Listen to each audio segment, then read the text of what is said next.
You're not going to believe how funny this is. There's no question that Ricky Gervais is a comedic genius, and the reason many people relate to his style of comedy is that he doesn't use it to make cheesy jokes about different situations. Instead, he cleverly exposes the absurdity of culture, offering a fresh perspective through his shows and appearances. But before I continue with the video, watch this clip where he silenced The View's hosts. When you go on the Golden Globes, a lot of time you are politically incorrect and hilarious, of course. Thank you. And so, thank you. So this is... Well, yeah, well, that's the thing about offence, isn't it? When people say they're offended, it's that just because you're offended, it doesn't mean you're right. You know, it's offence is about feelings, and feelings are personal. Some people are offended by equality. So what? You know, so you can't second guess people. If you try and please everyone, you'll please no one. With comedy as well, I think you've got to deal with taboos and contentious issues, and sometimes you deal in irony, and some people don't get that. But you know, you can't legislate against stupidity, otherwise you'll be doing nothing. So if you're saying anything, you should polarise. You should polarise because everyone's different. So, but this year you didn't host, and do you miss the fact that this was the Weinstein year? Oh, I was salivating. Honestly, I got an adrenaline rush thinking of what I could say and whether I'd have to go to jail. And I like that opportunity because I do like that. When there's a tension, when there's an elephant in the room. Although he wasn't there this year. I do like that because I do like confronting that because I think it takes the audience to a place it hasn't been before. And it can be a mutual backslapping, fest, fine, but don't televise it, because I'm not doing it for the 200 egos in the room. I'm doing it for the 200 million people watching around who aren't winning awards, who aren't millionaires. That is absolutely correct. Comedy by its very nature is meant to push boundaries, challenge norms, and provoke thought through laughter. Throughout history, comedians have used humor to address difficult topics, criticize authority, and highlight societal absurdities. The idea of limiting comedy because it might be offensive to some undermines the essence of what makes it powerful. You see, offense is subjective, and what one person might find funny could be distasteful or out of touch to others. This subjectivity means that enforcing restrictions on comedy based on offense would be essentially imposing one group's values and sensitivities on everyone else, which simply goes against the value of a free society where people come from different backgrounds and have different perspectives. By the way, make sure to subscribe for more discussions just like this. If we start censoring comedy based on what might offend someone, we risk limiting free expression and creativity. That kind of censorship leads to sanitized versions of humor that lack the ability to challenge or inspire change. Eventually, it all boils down to one thing. People have the choice to engage with the humor that speaks to them and avoid what doesn't, but that goes against wokeism. Watch how Ricky sums it up in the next clip. But now there's so much outrage and we hear about it and it's taken seriously, There's Oxbridge comedians writing for the posh papers, telling the rules of comedy. They're laying it down, laying down the law, right? And it's all stuff like, comedy should punch up. You should never punch down. You should never punch down. Sometimes you've got to punch down, like if you're beating up a disabled toddler. You know what I mean? If you punch up, you'll miss the little and they'll win,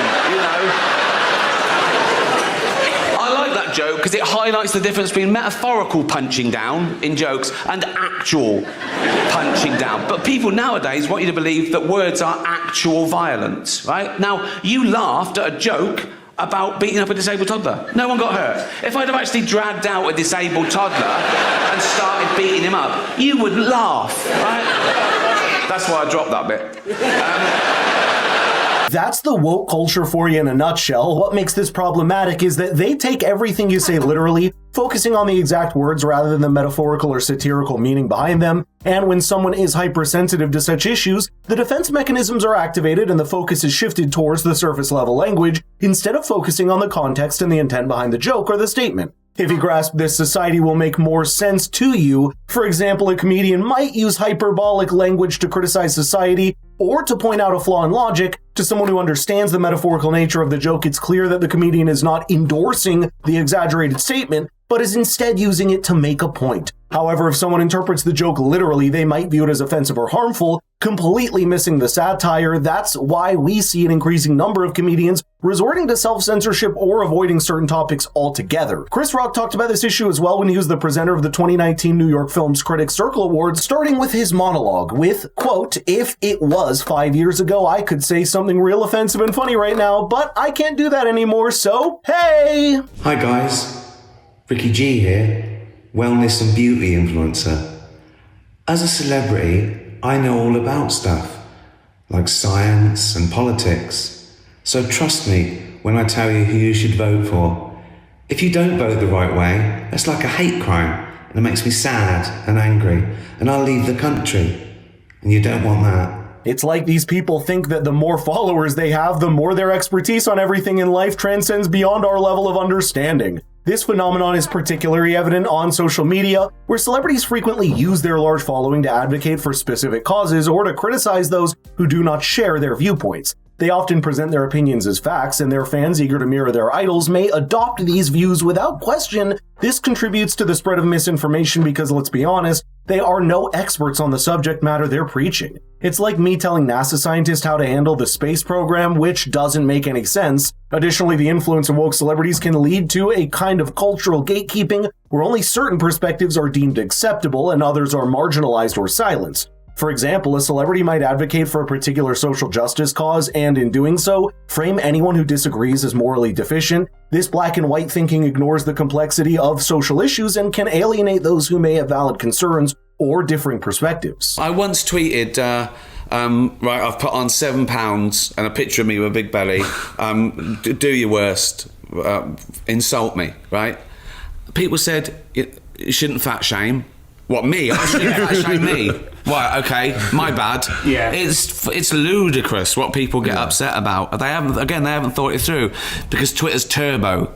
Twitter is before you've thought about it. Oh yeah, it's just easily tweeted. Of course, 15 years ago, you go, I'm going to complain. Dear BBC, I can't be bothered. Yeah. Now you fire it off. Now it's road rage, you're going fast. Yeah. But the type of people who will go online and leave a comment, that is like, you might as well go and read Toilet Walls to get upset about them. I have never been upset by anyone on Twitter. No one has ever upset. They don't exist. It's like me.